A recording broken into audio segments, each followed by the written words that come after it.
Hey guys, and welcome back to this channel. In this video, I'll be showing you guys how you can upgrade your gardening skills on Bloxburg. So you're just going to need a pot, which is in the build mode section. And if you go to decorate, there's going to be a garden section here. And just place like a basic pot or any pot you like on the world here.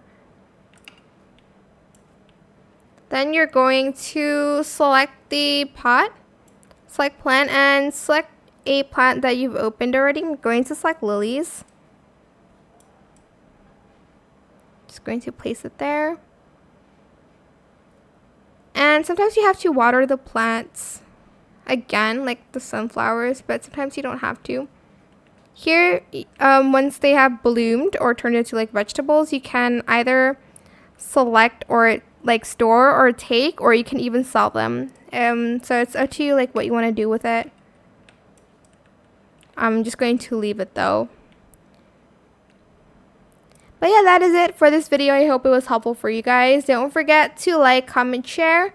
Also subscribe to this channel if you haven't done that already. If you have any more questions about this video, just leave it in the comment section down below.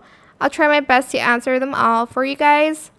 And if you found this video helpful, please click the thanks button as well. That is it for this video. Thank you so much for watching. Bye.